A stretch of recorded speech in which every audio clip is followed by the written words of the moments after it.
Welcome to the Hermetic Astrology Podcast. I'm Gary Caton. You can find me on the web at dreamastrologer.com. And it's the second day of summer here. It's pretty cool here in the mountains. We're getting some blessed rain. It's been dry, a little dry, late spring, so it's nice to get some rain. And of course,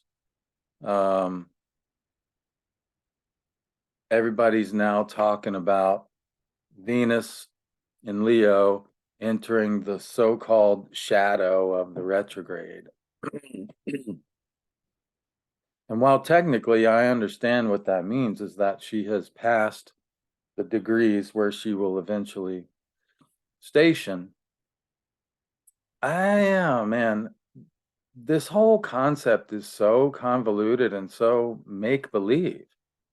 Like, you show me the shadow, right? I mean, it just, because I'll tell you something, as far as I'm concerned, if there were a shadow, Venus entered the shadow the second she entered the sign that she will eventually retrograde in. I'll tell you why I say that, because the day she entered Leo, the crypto markets went, and that makes sense because Bitcoin, and I have a video for the chart of Bitcoin, and I have a video about Mercury in the chart of Bitcoin, so you can find those on my channel, but on my YouTube channel. But Bitcoin being a Leo rising, and here's the thing, Bitcoin is in a third house profection, Libra profection, so Venus is the time lord. So when Venus enters Leo, where she will eventually go retrograde, what does the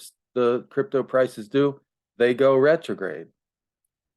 So this whole shadow thing, I mean, look, I agree that station degrees are sensitive points, but that's about all I agree with. This whole shadow concept is convoluted and misapplied, and worst of all, it makes people think that retrograde motion is simple and flat and that all retrogrades are the same. Like there's the pre-retrograde shadow, there's the retrograde motion, and then there's the post-retrograde shadow. It doesn't work like that. And I'm going to show you a bunch of reasons why. And so, yeah, there's, this, I'm not saying anything against anybody that uses that concept, but the concept itself is extremely flawed. And so, yeah, I'm going to hopefully, and yeah, it's one thing to say, well, that's messed up, but it's another thing to offer an alternative. I have worked very hard on offering an alternative. And so that's what I'm going to share with you today. And hopefully you'll see the value in digging a little deeper. All right, so let me share my screen here. I've made a little presentation for y'all, of which I am at the end. Thank you very much. It's been fun talking to you today. All right, let's do this. Full screen, excellent. There we go. So I'm titling this Secrets of the Venus Retrograde Loops, because retrograde is not a simple back and forth. It is a looping motion. In this case, it's more like this. It's a downward looping motion in Leo. And the subtitle is Integrating a Three-Dimensional View of the Retrograde Process. Right now, we have this flat, I call it like a paper clip. It's like we see retrograde motion as like this squished S. It's like a paper clip. It's like, and it's like, no, dude, that's not what it does at all. And so here's the actual reality, if you will, the luminous reality once we step out of sight of Plato's cave, where we're looking at these so-called shadows. So the Venus star, as Ariel Gutman pointed out in her wonderful book, is a five-pointed star. There are 5 signs where Venus does her retrogrades at any given time.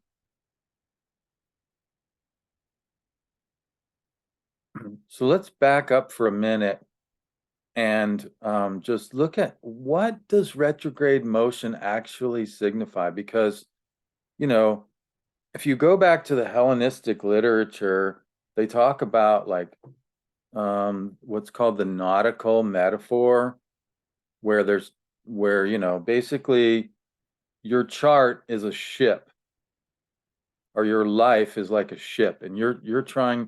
It's a very sort of Phoenician metaphor, actually. It's also a very essentially capitalistic metaphor, if you think about it. But your life is a ship, and you're trying to get goods from, you know, one place to another. And there's different officers that are in charge of different functions of the ship.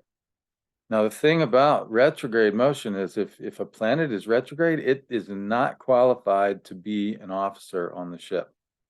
It is unfit for business. That's a pretty harsh judgment, in my opinion. You know, and what's happened is that even though modern astrology has tried to take some of that harshness away by saying, oh, we're not going to use the terms malefic and benefic or hard. We're just going to talk about hard and soft aspects and blah, blah, blah. Actually, they still have this distinction with retrogrades, because pretty much the only thing you hear during the retrograde is don't do this, don't do that, wait until it's over. And you know what? If you include the shadow in that, that's a long time to put your life on hold. And maybe it's because I'm an Uber Aries, but like I don't subscribe to any philosophy that tells me I have to like put my life on hold for long periods of time. I figure, you know, you got to keep living. You got to keep putting bread on the table, or being an artist, or whatever it is you do. You got to keep on living. So how do we do that in a retrograde time? It's not by just denying life. I don't think that's an answer at all. And so what I'm saying is that essentially implicit in the current language, in this so-called shadow, right? Because shadow, ooh, watch out, like stay away, stay in the light, don't go in the shadow. You know, there's this implicit message that direct is good, retrograde is bad. And I don't think that's really the message we want to convey. And even though we think we're not doing that anymore, we really still are.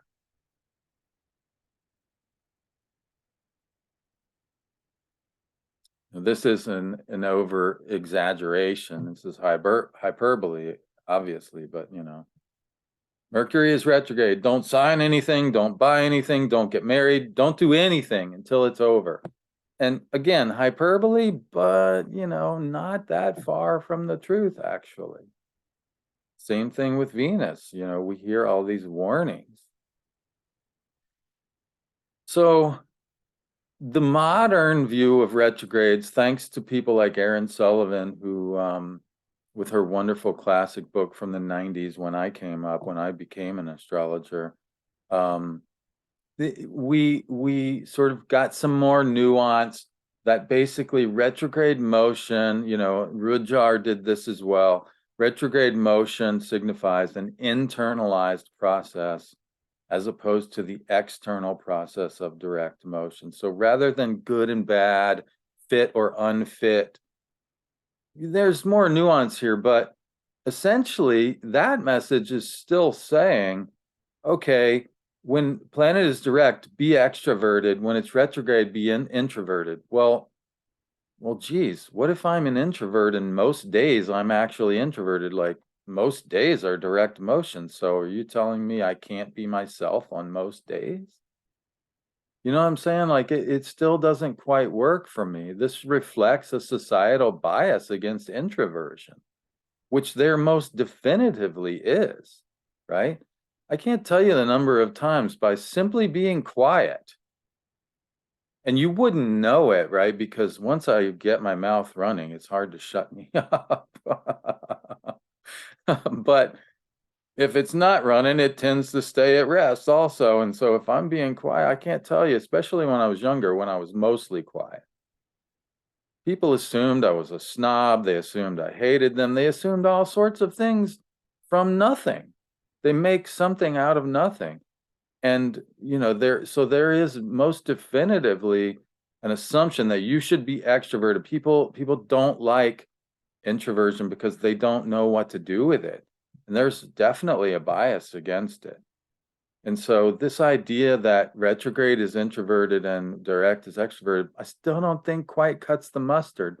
All due respect to Aaron and Dane. I love them. They're great astrologers, but we still need to work on this. And that's natural and good. So let's get to work, right? And so here we go. By the way, if you just Google retrograde, check out these definitions, right? Okay, so the obvious one is moving backwards. And that is, in fact, what a retrograde does, but it's one thing a retrograde does. It doesn't just move backwards, it also moves up and down dramatically, which is key. But look at this. As a noun, it signifies a degenerate person. This is straight from like one of the dictionaries on the web. To go back in time, right? So there's this sort of implicit idea of badness or wrongness or even degeneracy with respect to retrograde. And it's like, that is so prevalent in the time we live now, right? Look at what they've done to Robert F. Kennedy Jr., right? They've labeled him an anti-vaxxer. The man is not anti-vax. He is a vaccine skeptic. Yes, absolutely.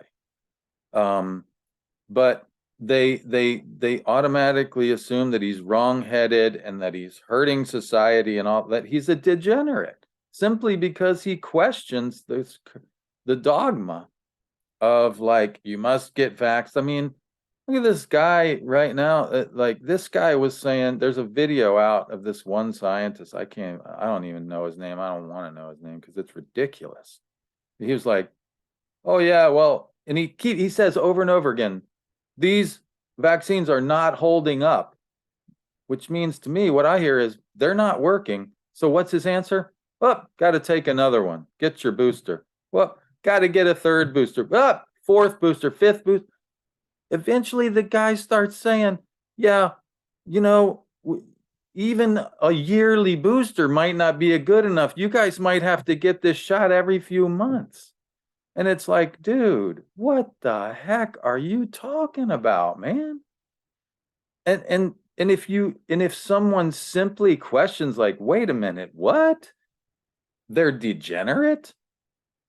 You see, this process that we have laid on retrograde motion, we are projecting our own views of like the dominant status quo and the dogmatic views, societal views, and how we are supposed to act with them. We've projected that onto retrograde motion. We're not just simply looking at what retrograde motion is and trying to understand it as a thing in and of itself. We're saying, oh, we don't like it if you don't go along with the program, and so you're degenerate. And then, oh, and a star is moving backward. That's a degenerate star. It's become like really pathological in the last few years. Like it was pretty ridiculous when I first started studying retrograde. I was like, this is ridiculous. We got to be able to do better than that. And then what happened in society? It went from ridiculous to surreal to like really freaking dangerous, actually, right now. This is really dangerous. We've got authoritarian responses rising amongst democratic nations because of this attitude right here. And it's scary, man.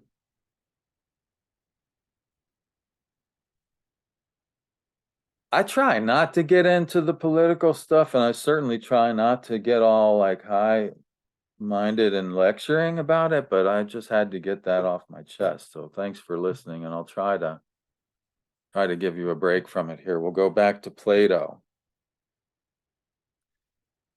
So let's try to understand retrograde motion as a thing in of itself. Let's stop projecting for a minute and just listen or observe. Okay?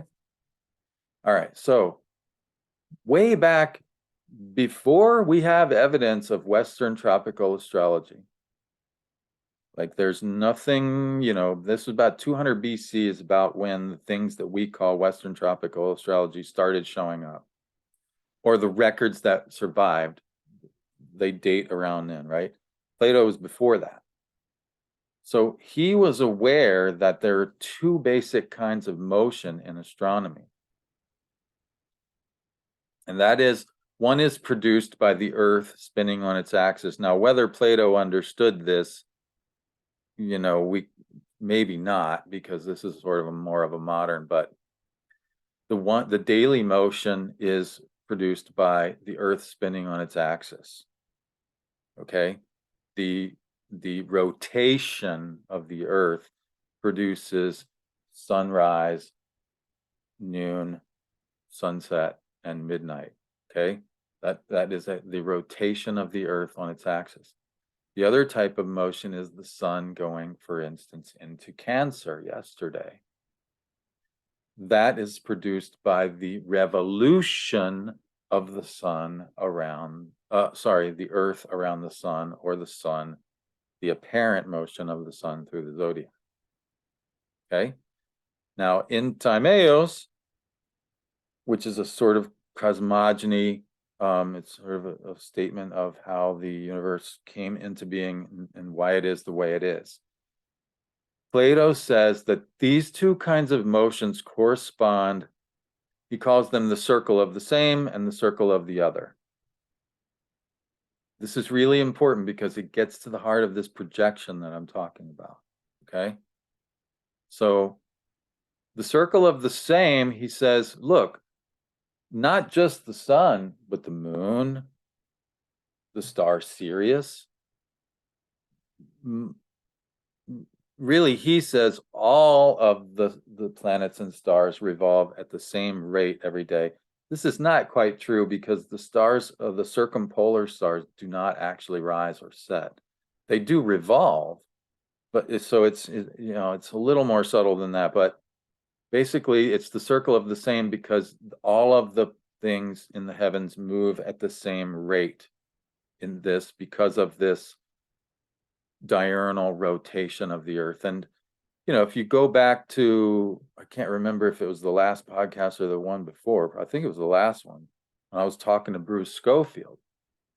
This here, the photo period of the 24-hour circadian rhythm, this is hardwired internally into every living being on this planet. Even bacteria know that, it's been a day since the last whatever. They know internally. You can shut an organism out from the visible appearance of the sun, and it will still follow this because it has internalized. So it's the circle of the same because everything on this planet operates according to this circle. First and foremost, it is the one thing that all life on this planet shares. You see? So Plato was dead right about this.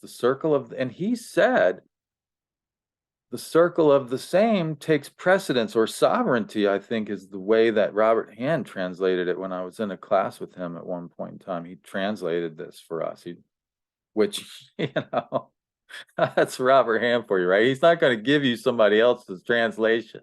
He's going to, or if you get a chart read by Robert Hand, he's going to rectify it first, right? That's the way the man is. So, but anyway, I digress. The circle of the different is the circle of the different because ecliptic motion, the ecliptic is the path of the Earth around the sun. Now, The seven visible planets, and in fact, Uranus and Neptune also follow roughly the same path, although not exactly, and that's why they have nodes.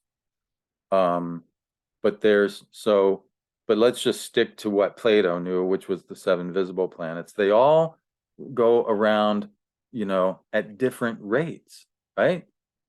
The sun goes around in a year. Mercury takes a year, but does not spend the same amount of time in each sign. Neither does Venus. Mars 2 years, Jupiter 12, Saturn 29. There's different speeds. So the ecliptic is the circle of the different because there's a lot of different stuff going on there, you see? And Plato said quite clearly, there is absolutely no vagueness or question about this in my mind. The circle of the same takes sovereignty over the circle of the other because sameness is preferable to otherness. Now, you wouldn't know it by the world we live in today. People seem to prefer otherness. They would much rather find the differences than the similarities between themselves and others, which kind of, tells you something. Like that's kind of a sick, inverted way of being, because all the great religions tell us that we're all the same. In fact, all the great religions tell us that we're the same with God, that we are children of God, you know? So we have the circle of the same and the circle of the other. And that's because diurnal motion is a motion where all the stars and planets rotate at the same motion. That is, they rise, culminate, and set and anti-culminate once per day. Ecliptic motion is divided into seven different speeds, and so this is the circle of the other, or the many. So you can see this in the chart. Zodiacal motion is counterclockwise through, right, in the chart. Diurnal motion is clockwise. So you can also see it in the sense that clockwise is like, the normal motion. Counterclockwise is actually the other, is the anti-regular motion.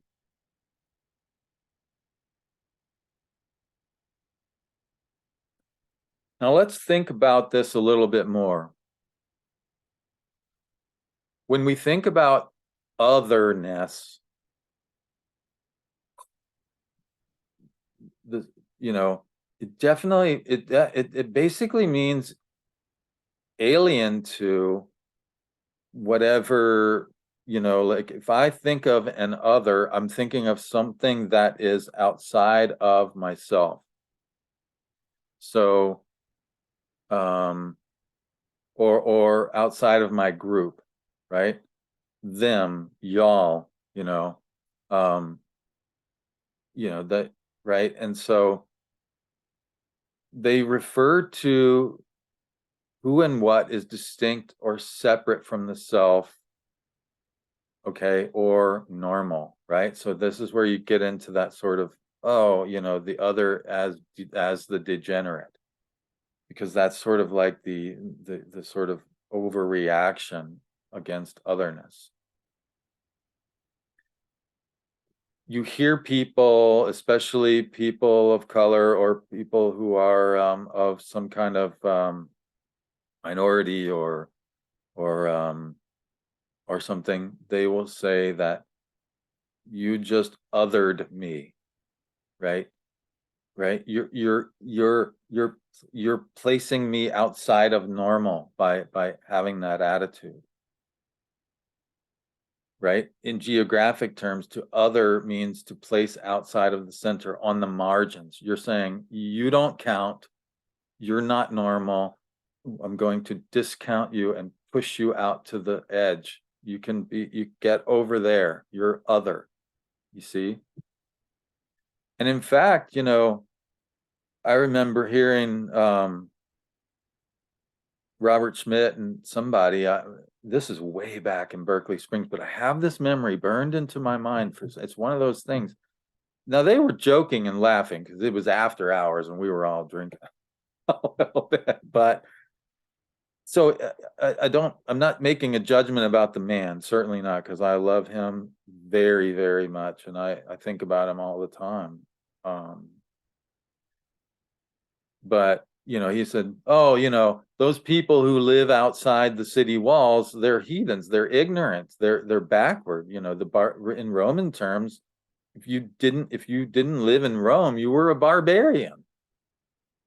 Or if you didn't live, and then eventually that went to, well, if you're not from the empire, you're a barbarian, right? So this is what we do when we other people. We turn them into this monster. This is the most extreme form of othering. We dehumanize them. We're saying, you're not one of us, meaning you're not friggin' human, you see? You are some kind of shadowy figure. You live in the shadows. You take yourself, right? So this is very dangerous, because this is psychologically, this by disowning it, we have set up this confrontation where we have to be confronted with reality. We have created an unreal situation. The reality is sameness, right? Sameness is reality. By othering, we set up this unreal situation by which we must be confronted with reality. This is just a quote from Cicero. I have always been of the opinion that unpopularity earned by doing what is right is not unpopularity at all, but glory.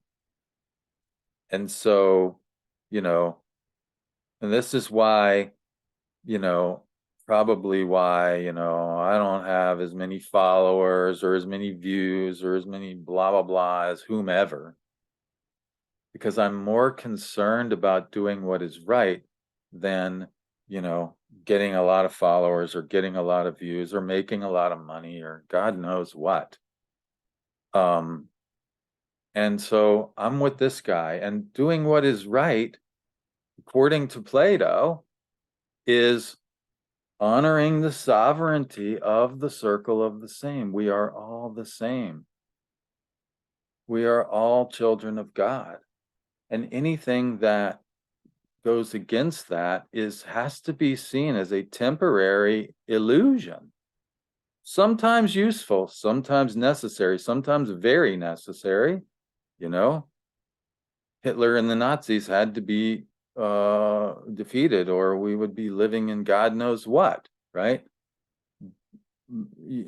So I'm not saying that, I'm not an absolute,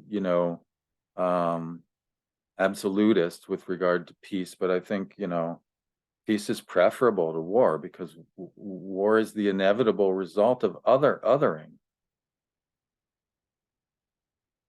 Happens to be exactly what Robert F. Kennedy said in his recent speech. By the way, if you haven't heard that speech, I highly recommend it, simply because he's probably the only presidential candidate in my lifetime that has had such a message. I mean, I remember very early on in the debates, people want to accuse me because I'm straight white male of being a misogynist simply because I didn't vote for Hillary Clinton. It's like, no, I was listening to her. You tell me I'm supposed to listen to people of color and women. I listened very closely.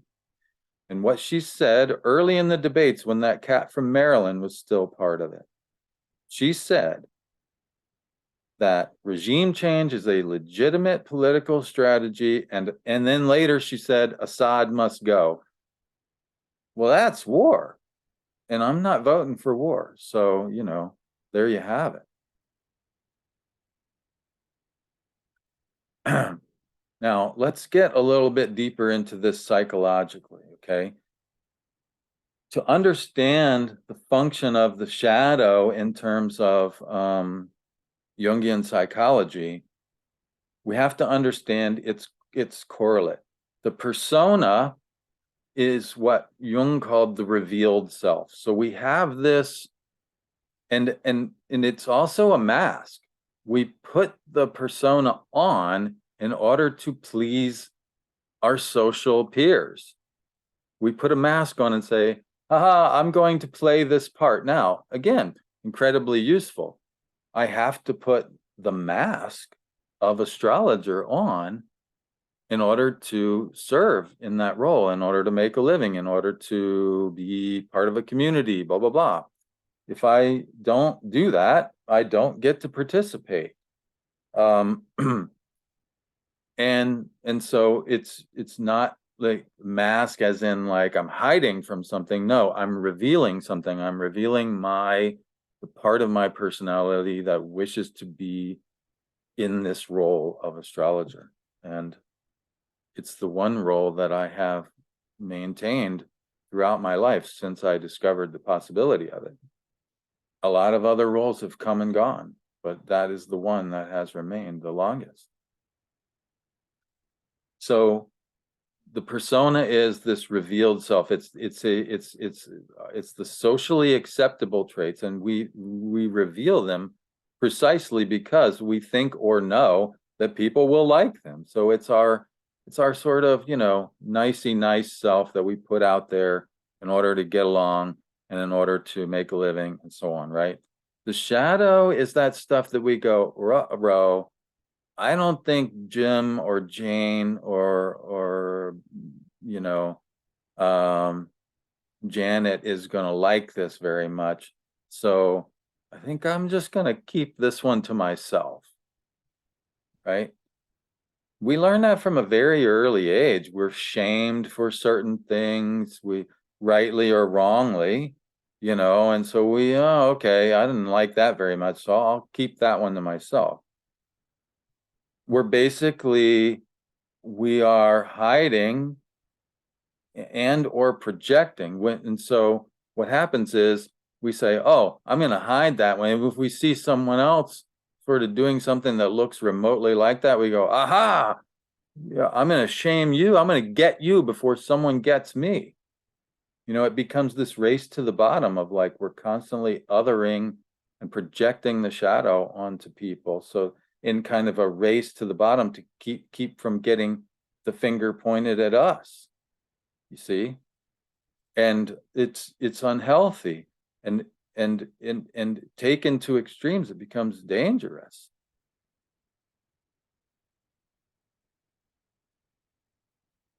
So this is a quote from Jung, who said that no tree can grow to heaven unless its roots reach down to hell. So the shadow is the lower.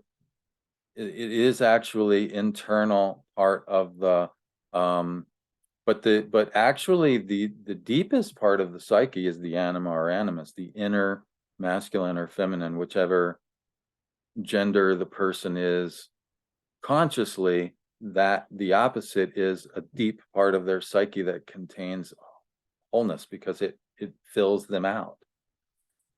And so, but you have to go through the shadow to get to the anima or animus, right? So Jung is saying that without this depth, you can't reach the heights either. You'll be this flat thing. You're just this flat mask.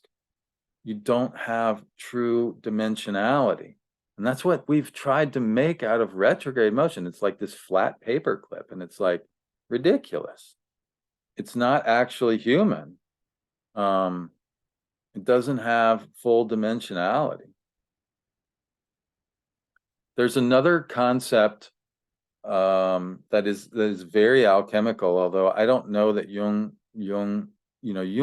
unfortunately got scared very early on by his mentor Freud from revealing himself as an alchemist or an esotericist or a mystic or whatever you want to call him. And so he hid, right, a lot of this stuff. This is blatantly alchemical, although I don't know that he ever called it as such, unless it was in much later in his career when he didn't have as much to lose. But enantiodromia literally means running counter to, and what he talks about, the emergence of the unconscious opposite. So as soon as we other something, we bury it in the unconscious.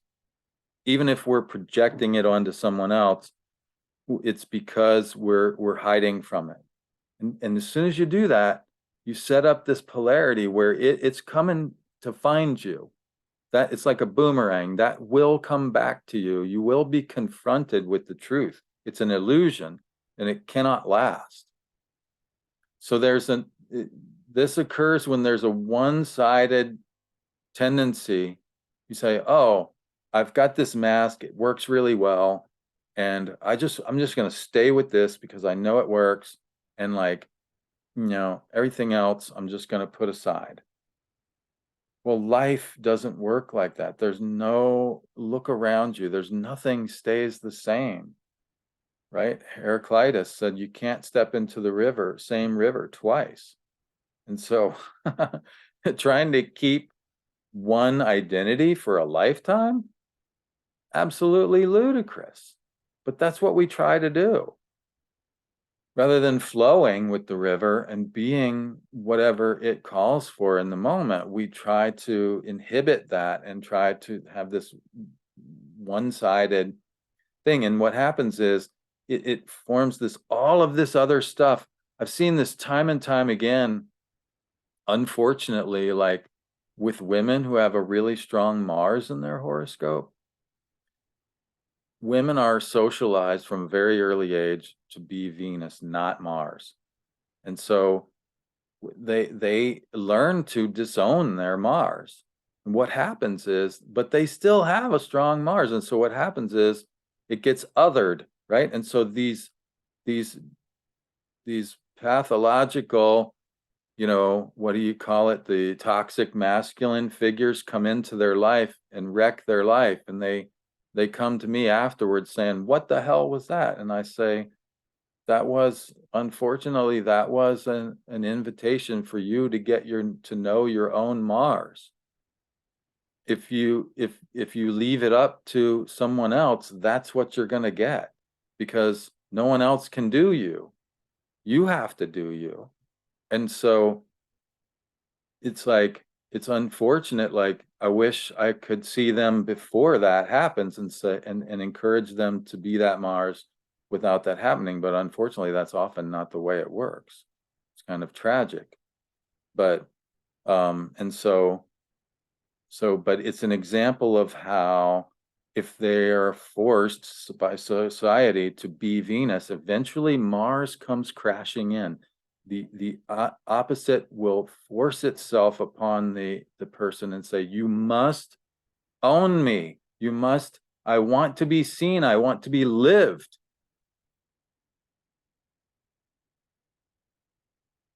And it can be destructive if it's because it's unconscious, right? And despite that, Jung was a very interesting person, because he maintained that the most disastrous occurrences, if you see them from the right point of view, could be absolute miraculous opportunities for growth. And if you look at people who have, I mean, all the time, I think to myself, my God, you don't know what courage is until you're forced to summon it. I think to myself, people who have endured, I think to myself, oh man, life is hard right now. And then I see, somebody who's endured like ungodly circumstances with courage. And I think to myself, what the hell am I talking about? Life is hard right now. I've got it made. But yeah, he says, there's a quote here, the grand plan on which the unconscious life of the psyche is constructed is so inaccessible to our understanding that we can never know what, and I'm going to use quotes here, evil, because it's relative. Yes, it may be a horrible it may be a horrible circumstance that we have to endure, but we may think it evil at the time, but we may never know what evil may not be necessary in order to produce good by an antiodromia, right? By that thing that seems evil eventually produces good because it turns into its opposite.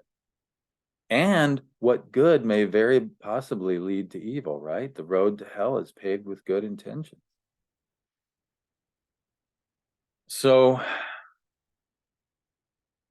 this is really, really, really profound truth. In fact, it's in the Sefer Yetzirah, the sacred book of the Hebrew faith that has to do with the Kabbalah. You know, if you read that, it literally says in there, this is my interpretation, of course, I'm paraphrasing because I'm not reading from the book right at the moment. But my understanding was that it said, God could not create everything he wanted to create by good alone. And that's why evil exists. It's like he needed that color in his palette to get everything created. It's like, that's a really incredible notion. That blew my mind the first time I wrote. I was like, whoa, because you hear people talking about the problem of evil and they say, well, either God is omniscient and he allows evil to happen, so he's all powerful, but he doesn't give a fuck. Right? Big, whatever. Or he's not really as powerful as we think. And it's like, no, maybe it's more complex than that. According to the Sefer Yetzirah, like, evil is just part of what's necessary to achieve good, actually. And that's, so again, I'm not apologizing or giving permission for people to do evil. No, because you're not God. So you don't get to decide that, right? But at the same time, good things can still come from things that seem to be evil that happen to us. And that's really important to keep the faith about, right? And that is really, really, really key in understanding retrogrades, because look what he says, running counter to. So immediately, so let's go back to that example with the crypto. Immediately upon entering Leo, crypto went down. Why? Because there was a lot of FUD. For those who don't understand the cryptosphere, fear, uncertainty, and doubt. They call it FUD, right? Bad news. The SEC decided to sue CZ. I forget the guy's name. His initials are CZ, Chang Zhao or something like that. I'm sorry. I'm probably murdering his name. Forgive me. But I just don't, I mean, I don't follow it that closely, but everybody calls him CZ, so I know him as CZ. But so the SEC is suing him, which is kind of ironic because he kind of outed this guy, SBF, Sam Bankman-Fried, whose company was kind of sketchy. And so the guy like did what they call rugged him. He sold all his coins that belonged to this guy, and then the guy's company crashed. And so now the SEC is kind of doing the same thing to CZ. They're suing him. So it's like this crazy drama. But anyway, everybody runs for the exits. Uh-oh, the SEC is suing. And so they all run, they sell their coins, and then the price goes down, right? So, but guess what? Even before Venus entered the so-called shadow, so there was immediately a reversal when Venus entered Leo. But guess what?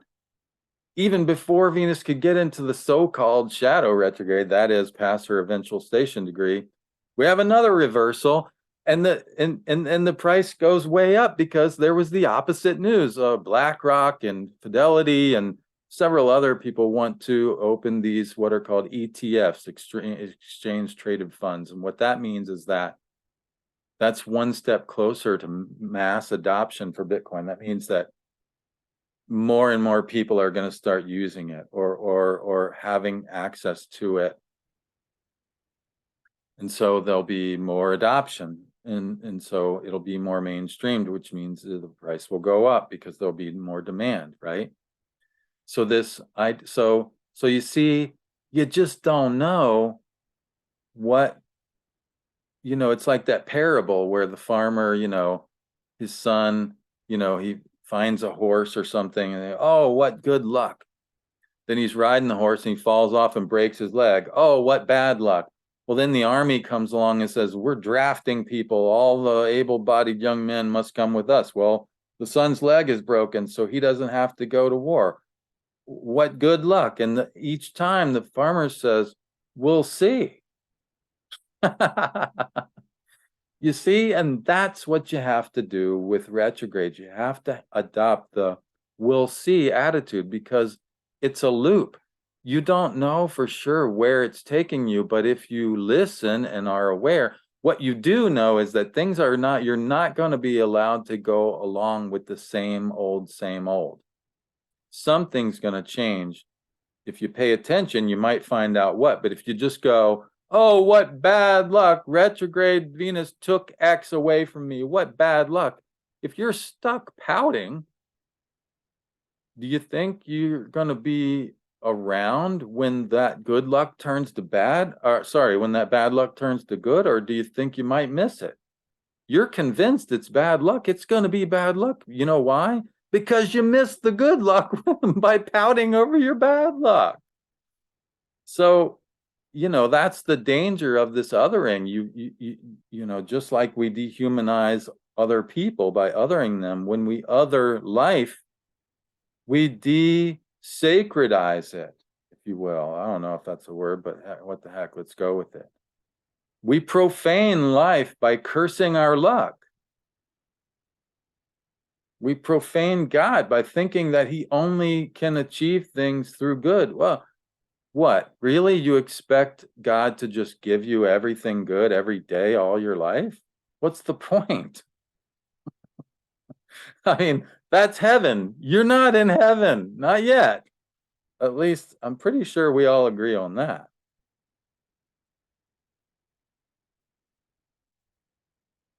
So let's get back to this five-pointed star of Venus. So most astrologers know that that Venus has these 5 signs that she goes retrograde in. So, oh, wait a second. That was just like a break. Okay, so we're going to get back to that. Now, remember, the ecliptic is the circle of the other.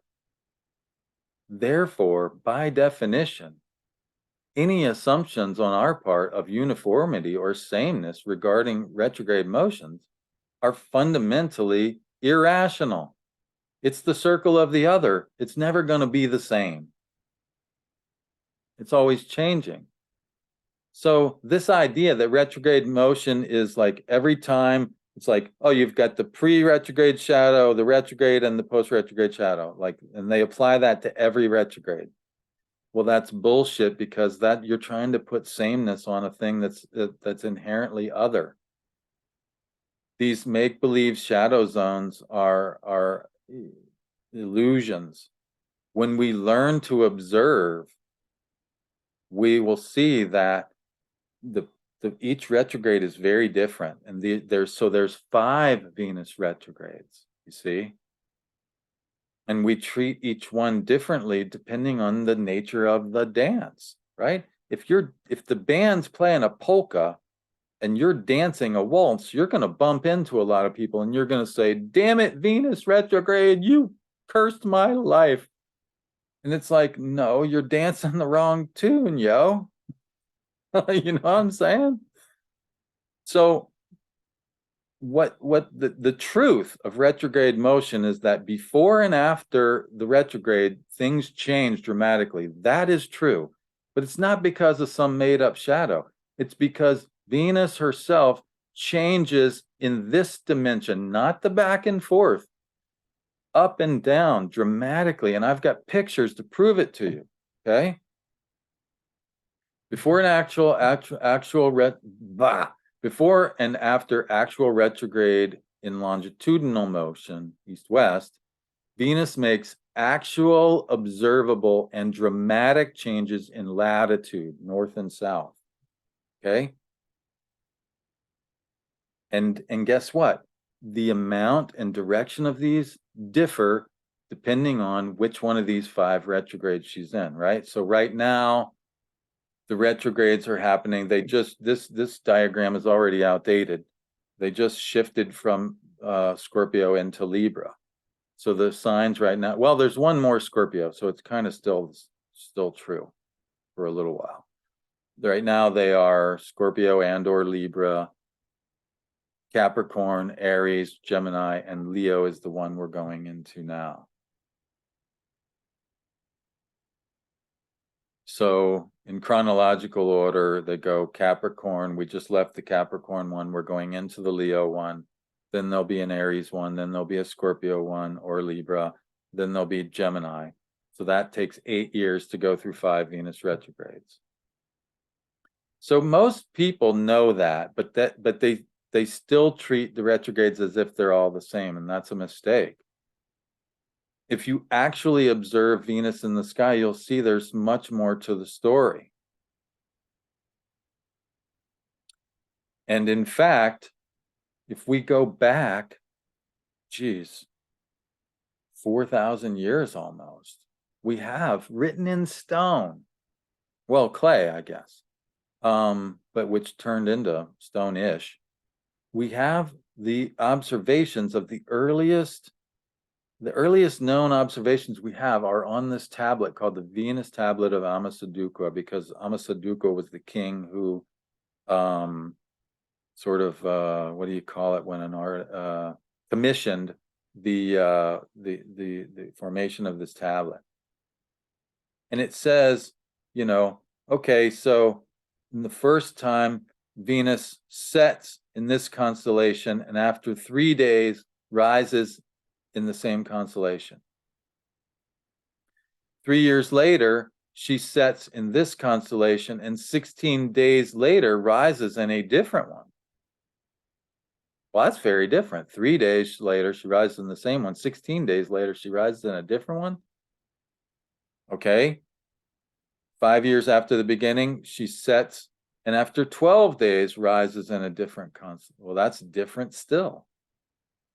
Then we go back to 3 days, and then we go to 17, which is pretty close to 16. So really, if you look at this, what they're saying is, and this is a picture of the Venus tablet of Ammisaduqa. What they're saying is that there's 2 long periods, 16, right? 2 periods of 16, 2 short periods of 3, and 1 middle of 12. You see? So short, long, middle, short, long. That's the cycle over 8 years. That's how it works. Going through these 5 signs, like I told you. They knew this way before the astrology that we practice. They knew this, but we act as if we don't know it, even though it was the original fundamental truth of Venus. It's ridiculous. And so if there's a short, long, and middle, clearly those are different. And so what's going on here, right? Well, guess what? I'm just that curious kind of cat that I would not rest until I figured it out. And it took me a while. I mean, I remember Adam Gainsbourg was actually the one who showed me that this short, middle, long actually translates to a visual loop that is different in each cycle. And I got, being an old draftsman, my first trade was as a draftsman. I got out my graph paper and my rulers, and I drew each one of these loops, and I thought, wow, so this one goes up and then it goes down, and I had a feeling about how the dance, and okay, I understand. And then something like my Virgo moon spoke up and said, okay, you think you understand it. Now go back another 100 years and make sure you understand it. Okay. Well, as soon as I did that, it changed. It was all different. And I was like, oh my God, I will never understand this. Like, I could spend the rest of my life. What's going on? And then what I realized is that they weren't completely different. 4 of them were very different. There was one that was simply the opposite of the other. And I thought about it and I thought, okay, so there was this Z-shaped loop. It wasn't this squished paperclip. It was a drawn out vertically version. It's a Z shape. Right now, in fact, Venus traces the horns of the bull in this downward, because Gemini is the sign of her south node. And I said, okay, if she's doing the downward Z at the south node, then this different one that I found 100 years later, may that be the ascending node? Well, yes, because as we know, the transits of Venus happen in alternating signs, Gemini, then 100 and something years later, Sagittarius. He said, I think that's it. And sure enough, that was it. These different dances have to do with the location of the retrograde vis-a-vis the nodes of Venus. You see? And this is actually true with all the planets, which I later found out. This applies to Mercury and Jupiter, and like the shape of their retrograde loop depends on the location of the retrograde vis-a-vis the nodes. And so let's just define terms here for a minute. Remember, the ecliptic is the circle of the other because there's many different type speeds of motion. But also, there's also many different relationships to the ecliptic, because the other planets travel roughly on the same path of the ecliptic, but not the same. It's not the circle of the same, it's the circle of the many. And each planet has their own nodes where they cross the ecliptic. In fact, planets are rarely on the ecliptic. The vast exception is planet to be on the ecliptic, and when it's on the ecliptic, it's crossing the ecliptic, and that we call a planetary node. And so the planet goes from being below the ecliptic, south latitude, to above the ecliptic, north latitude. That is called the north node. And in fact, today is the passage of Mercury over its north node. Now, this happens to be present in the chart of Bitcoin. Bitcoin was born as Mercury was crossing its north node. And so I've been diligent about watching these, and I told people several weeks back when all this FUD was going on, hey, yeah, right now it looks pretty bad, but Mercury's going to cross its north node, and I think we'll have some good news, and the price will go back up. And sure enough, yesterday, the day before, Mercury crosses north node, boom, there we go. It came true. Anytime you have something in the natal chart and then you get a transit that's the same, that's super powerful. Many transits, people expect a lot from them, but it's like, if you don't have that in your natal, you're not going to get it's going to be temporary. But if you have it in your natal, it's going to be really powerful, and it's probably going to be something enduring. So this image here that I call the squished S, the paperclip, this is false. This is Plato's cave. This is a shadow. This is BS. The loop that we're in looks like this. Venus starts out and she goes way down below the ecliptic and then back up. And she dives at the foot of the king. So here we have the Queen of Heaven bowing to the king, essentially. And this is really interesting because I'm going to share with you a chapter of American history where this is played out in a sort of reverse way, in a sort of, I'm sure the British saw it as a degenerate way.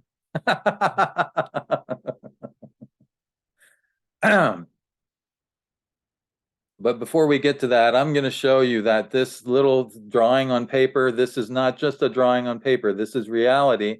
I've got pictures to prove it, okay? So here is Venus. There's Jupiter. During the last retrograde in this sign, Jupiter was also in this sign. And so here's Venus right here in the constellation of Cancer. Jupiter's in between them, and here's the constellation of the Lion right now. There's Regulus right in the heart of the Lion. Regulus is on the ecliptic. I don't know, I think it's way less than a degree. So it's pretty much on the ecliptic. And notice Venus is way up here, north of the ecliptic, right? See that? Venus starts out north, dives down, crosses going south, comes down way deep, and then comes up way over here and crosses the ecliptic going back up. So watch this. Here's Venus north of the ecliptic. Here she is half a month later. Now see how she's not just caught Jupiter, but see how much lower she is? See how much closer she is to Regulus? Just gonna have to tolerate that phone ringing. By the time I get to it, it'll be done. Well,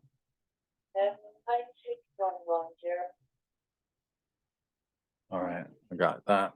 So Venus has started out, now she's going, right? She's going, and then boom, there she is below Jupiter and right with Regulus. So you can see this pre-retrograde, it's not a shadow. Venus is as bright as she'll ever get here, but she is most definitely diving down to the ecliptic.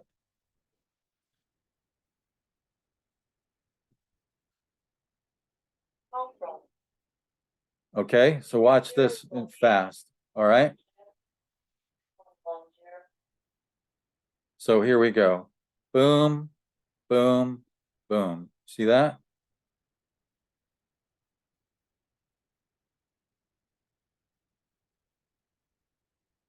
Venus is most demonstrably changing in latitude way before she turns retrograde. Now, if a planet is demonstrating demonstrable changes before the retrograde, do we blame it on some make-believe shadow that we can't see, or do we believe our eyes and say, well, the change, the pre-retrograde change is due to Venus's change in latitude? The simplest explanation is that it's due to Venus's change in latitude. It probably has nothing to do with some made-up shadow. You see? So all retrogrades are most definitely not created equal, because this shape, the way that Venus does this dive, other retrogrades, she starts out down here and she zooms way up. So this idea that, oh, pre-shadow, you can expect this, retrograde, you can expect this. Well, no, that's not. We're in the circle of the other. It's different each time. It's different depending on which of these five you're in, you see?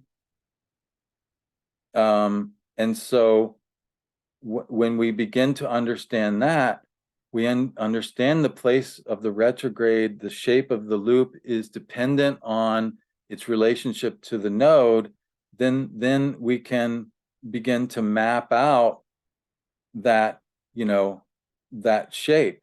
And what it looks like is this. At the south node, Venus makes this descending S shape. And again, this traces along the horns of the bull at the current epoch, during the current epoch.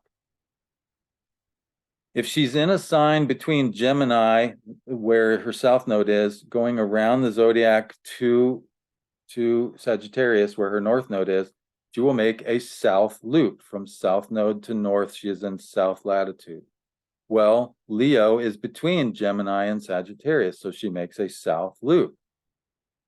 Now, if she's in a sign between Sagittarius and Gemini going the other way, such as Pisces, which she doesn't make it in right now, but Aries, for instance, she makes a northern loop because she's in this part of the zodiac between her north node and south node, you see?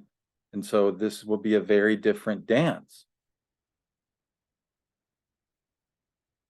And this is a little bit different diagram that shows you right now. There it is in Aries. It makes a loop kind of looking like this. In Leo, it makes one looking kind of like this. Scorpio looks kind of like this. Capricorn looks kind of like this, right?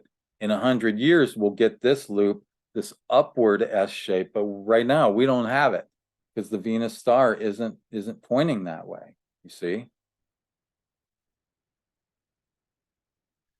So I remember Nick Dagan Best did this study. He called it Cycles of Injustice, where he went through history and looked at the Venus retrogrades. And I was like, okay, well, and somebody else recently on Twitter noted that the last time Pluto went from Aquarius back into Capricorn was about the same time that the Venus last stationed and retrograde and direct in Leo. And that's because the Venus star point has about a 250-year period, and so does Pluto. So that's kind of interesting, right? Because there's this underworld aspect of Venus where she goes invisible for a while. So I did this particular example way back. I can't remember. It was in the early 2000 teens when Donna Van Toen invited me up to Soda. God bless her soul. She has passed on now, and Soda is no longer, unfortunately, because I really loved going up there. And Donna was, her name of her conference was State of the Art, and she was state of the art. And she never questioned me. A lot of people, when they first saw this material, Tim Richter also like was very embracing of it. God bless his soul. But a lot of people are just like, they just don't know what to do with it. But those two were very embracing of it, and this was a big hit. Donna was like, I remember sitting around with Donna after the conference, and she was like, well, she was asking.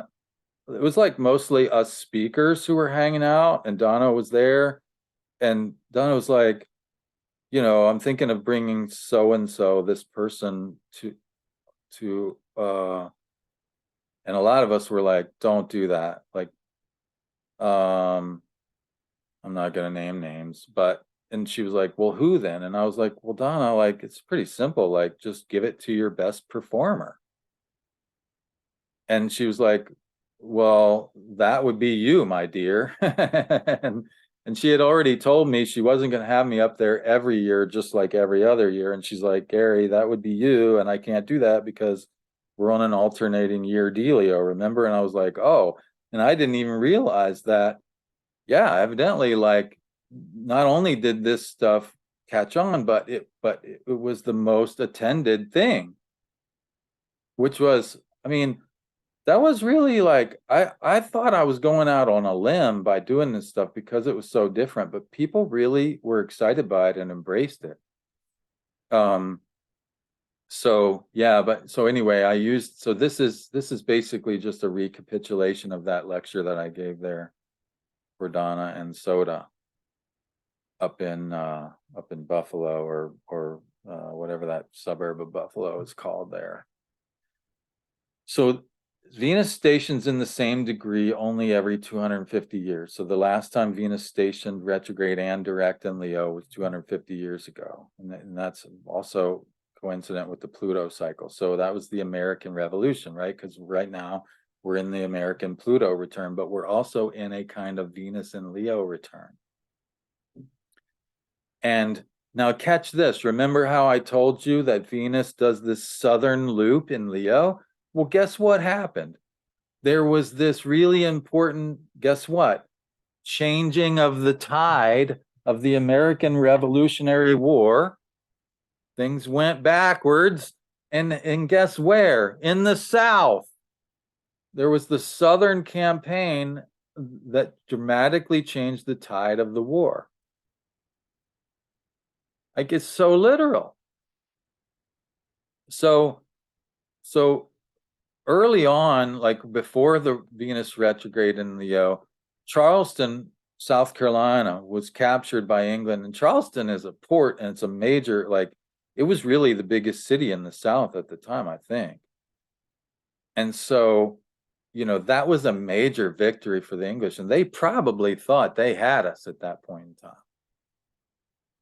But then there was a stunning and unexpected series of reversals that occurred after this Venus retrograde, with rebels being us, the Americans.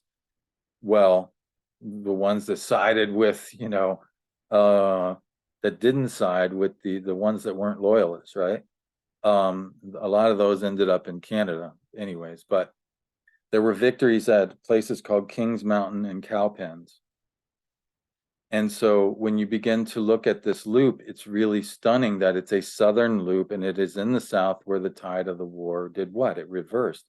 The English had the upper hand, and we took it away from them.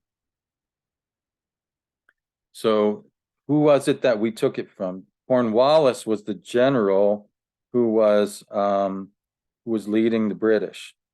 Now, Cornwallis was born 1738, December 31st, with Venus stationary retrograde in Aquarius. Now, Aquarius is opposite of Leo, so guess what? It has the opposite shape. It is a northern loop. So the southern loop of 1780 represents his archetypal opposite. His what? His shadow. Now, Cornwallis was an aristocrat.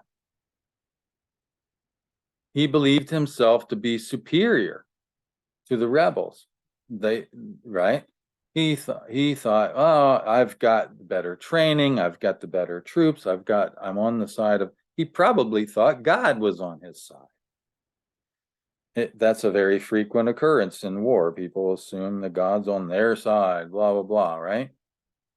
But his overestimation of his own training and the efficacy of standard tactics, right, as well as his underestimation of the enemy and their non-standard tactics, right, combined to result in defeat. So here's Cornwallis loop. Venus goes up above the ecliptic and then back down. So it's a northern loop. So this is a really telling case study in my mind, because we can say, okay, the northern loop represented by Cornwallis might represent something of a more standard, traditional, and or a logical, rational, analytical approach, right? Cornwallis did everything right according to the book. It's how you should prosecute a war. He did it right.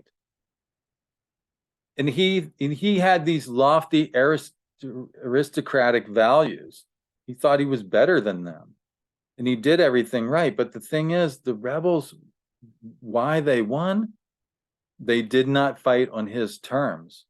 If the rebels had fought on his terms, they would have been immensely defeated, but they didn't. They fought on their terms. They fought a guerrilla war, right? Which represents a more instinctive, emotional, right? Like south latitude, non-linear approach, grittier, more survival-based, more pragmatic, comes from the lower parts of society, salt of the earth. They were farmers. Yes, they were slave owners, many of them.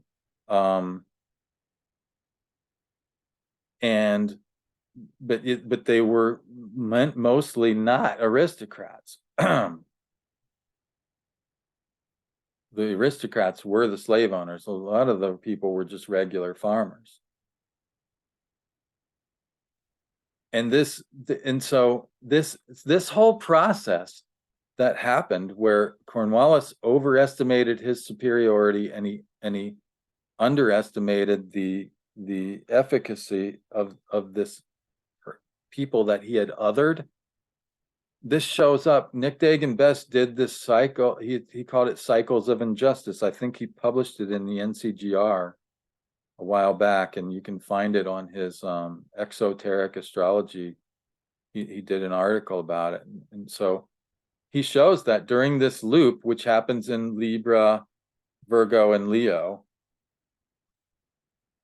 he showed that there's this process of racial injustice, because this projection of the shadow and othering of people that Cornwallis did to the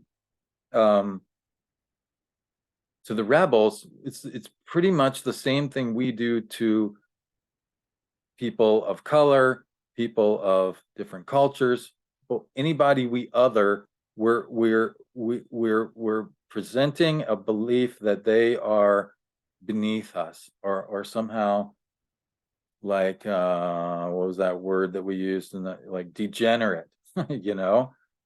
And it's a false belief. Sameness is the truth. The circle of the same is the truth. And so what happens is we are confronted with the reality of that sameness, and it means that we have to adjust. And if we can't adjust, then we suffer as Cornwallis did. We are defeated and disgraced. So I think this is a really good example. And like, if we just bring it down into everyday terms, because not many of us are waging battles of a colonial power against, although, you know, if you believe the sort of Marxist or neo-Marxist, I guess, view of the world these days, I guess we are actually. Most of us are colonialists waging a war against these others, but I don't really think that's true. I think people are just all the same, and they're just they're doing their best to get along, and which is not to say that that thing I just said doesn't exist. Of course it exists. It's just not what most people are doing. Most people are just trying to get along. So from the perspective of most people, what this would represent is that Venus is going into south latitude. So she's stirring up this pot of otherness, that this stuff that you have deemed not presentable, for good or ill, you see, because there's also something called the golden shadow where you might have these gifts, but when you tried to share these gifts, people said, what the heck is that? Put that away. We don't want to hear about that. Just because they were in a bad mood, or because they're closed-minded or whatever. And you thought, oh, wow, okay, that's, nobody likes that, so I'll just put it away. But in fact, it's one of your greatest gifts, you see. So Venus could be stirring up the golden shadow as well as the dark shadow. But in any event, she's stirring up unconscious material. Now, we're going to do, because there's so much to cover, we're going to do a whole nother podcast when Venus reaches her maximum brightness in early July. We're going to do a whole nother podcast about the alchemy, but I'm just going to introduce to you briefly, like an introduction to that. That is, this stuff that Venus brings up from the depths, it's not evil, it's not bad. It's just stuff that we have an improper view of. We don't see it properly. And I mean, it could be maladaptive traits. You might, I don't know, let's say, for instance, with me, I still struggle with my weight. Not nearly as much as I used to, but I mean, I lost like 50 pounds a few years back, but then like this last winter, I put some back on, and now I'm like going on the low carb thing, and I'm trying to get back down to my, really trim weight. And so yeah, like Venus retrograde is a good time to do that, because I'm saying no to sweets. I'm saying no to like comfort. I'm saying, you know what, I'm going to be a little uncomfortable, because in the end, it's going to be healthier for me than just indulging all the time. You see? And so, but it's not, but indulging is not bad. I'm not a bad person because I like to drink beer. I mean, now if I get drunk and do something stupid, that behavior is bad and I have to pay the consequences for it. But that still doesn't make me a bad person. You see, it just means I made a mistake. I'm human. But yeah, so the Venus, but here's the thing, this stuff that she brings up, even if it's like undesirable traits or traits that you're trying to modify, the fact that you're conscious of it is fuel for growth. Just being unconscious of it means you stay stuck in the same state, and life abhors that. Life rewards diversity, and life rewards evolution. We must keep evolving and growing. That is what it is to be alive.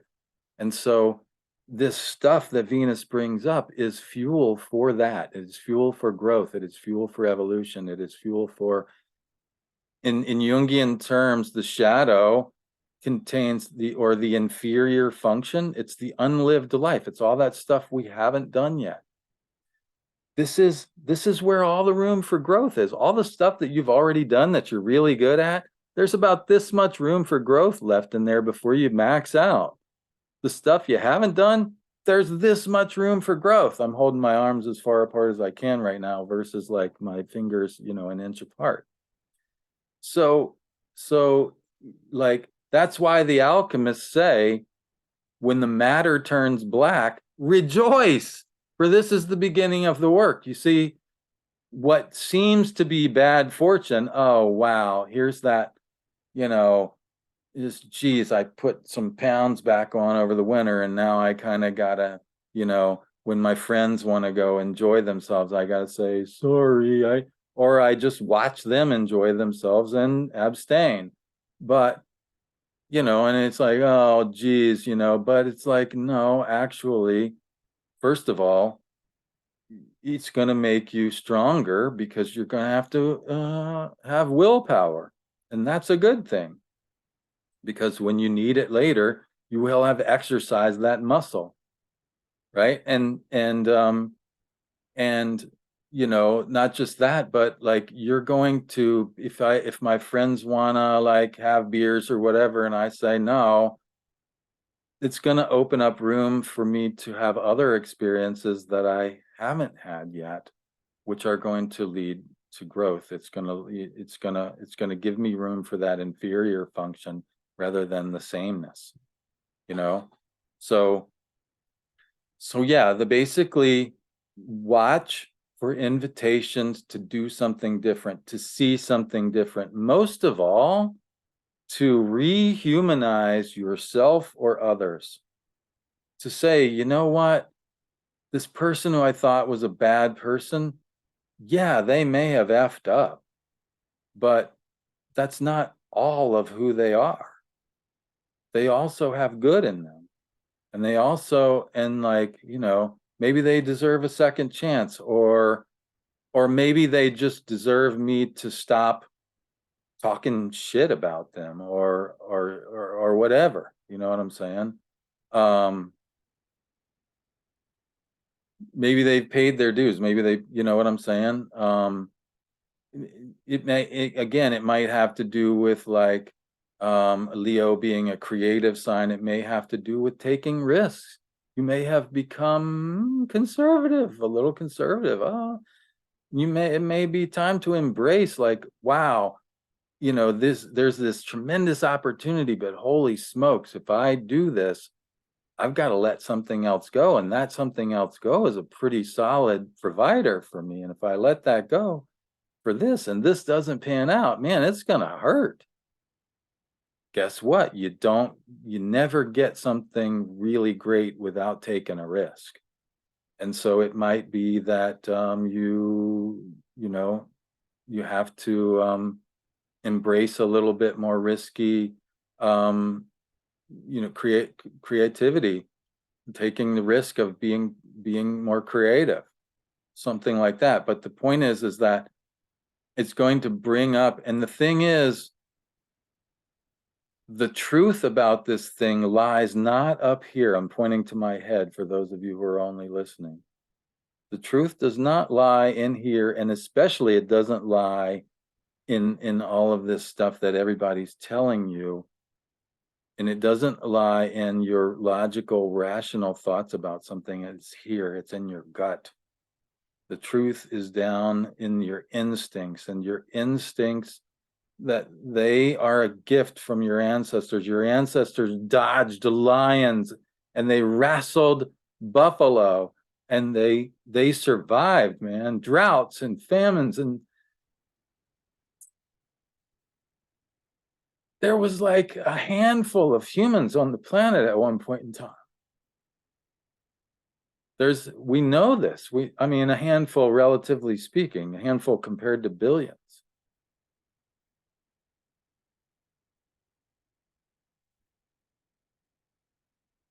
And against all odds, we survived because we have these instincts that tell us how to survive. And these are a gift. And we've forgotten how to honor them. And so just listening to what your instincts are telling you, listening to the earth, God, I have the tremendous good fortune to live in a very beautiful area here in the New River Valley, and I go biking on the trail as often as I can, especially this time of year. And there's a few places where, I talk about this in my book in the Hermetica Triptycha, Volume 1. I talk about this idea of places of power, that there are certain places where it's geomagnetic, whatever. I don't know if I even need to explain it, but there's power there, and if you sit in that place, you will be filled with that power. I've experienced this many times. I was climbing a mountain in New Mexico, and I was done. I was totally exhausted. I had nothing left in me. And I sat down and cried because I really wanted to reach the top of that mountain. And I looked around me, and it was so beautiful. I said to myself, well, shoot, I mean, I may not reach the top of the mountain, but this is pretty damn good right here. And you know what? After a while, I said, well, geez, I feel pretty good. Maybe I could go on a little bit further and just see what it's around the next bend. And lo and behold, that place filled me up. The place carried me. I'm sure of it. And the same thing happens, when I'm in nature here. There's this one spot on the river. It is so peaceful. And I go there and I sit and I look at the water and the myriad reflections, and it fills me with this deep peace. And when I think about like the Twitterverse and all the ragged humanity that goes on there, it's I have to laugh at it because it's everything, the whole gamut. Like, but when I think about all that stuff, I think to myself, like, that seems so unreal right now. Right now, reality is me, the river, the blue sky, the clouds, all the various animals. I mean, I've seen so many beautiful animals down there. That's reality in that moment. And the Twitter seems like a fairy tale, a bad one sometimes. And sometimes kind of funny and sometimes kind of good, that's life. But my point is that in my instinctual, in reconnecting to my instinctual self, which is like, I'm a primate walking the face of the earth, man. I reconnect with reality, and the reality is that life is good. And I've got a pretty good life. And you know what? Most of the people that I know in my day-to-day life are good people that are just hardworking people trying to make it by. And like, all of this drama that pits us against each other, like, that's freaking bullshit, man. And I'm so grateful for those moments where I have freedom from the nonsense. It really helps keep me sane.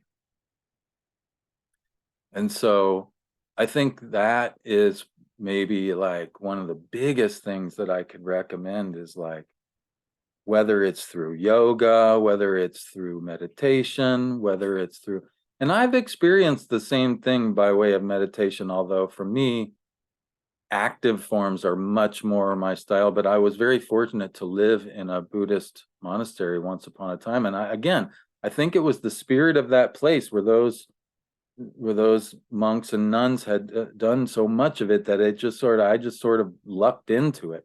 And I was like, oh, this is why they do this every day. But however it is that and maybe trying a different way of reaching that peace, that is reality, my friend, for sure. And the reality is that we're all the same. We're all children of God.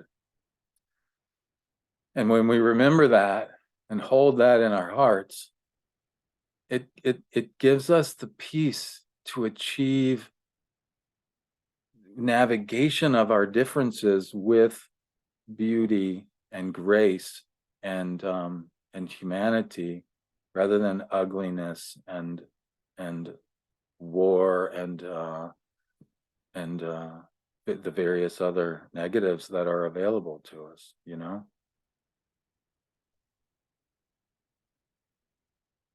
All right, so there you have it. uh Sorry, I got a little bit emotional there, but it's this I just want to part saying this, that when I was an astrologer for a long time before I dedicated myself to the sky and being a good observer. And I don't know if I would have made it without that. And again, like that's my yoga in a way, like that communion with the phenomenon of the sky, um, that goes back to the beginning. That's how astrology started, and I feel like that there's this sort of, my publisher Aaron Cheek, he's a fan of this philosopher Gebser, who wrote this book, The Ever-Present Origin, right? And so I think, like, when and there's been times where I literally, and I was telling this to my she's not even really my student, she's a student of my student, but she's my mentee, I guess. I have taken on the role of mentoring her because she found me, and her name is Olga Hueso, which means bone. I call her the bone lady. But I was telling her group recently, go out and watch a sunrise and ask yourself, what day is it? Like, don't have your watch, don't have a calendar, just ask yourself, what day is it? And then ask yourself, maybe it's the first day. Why not? How is it any different? I remember having that feeling of like, oh my God, this is I am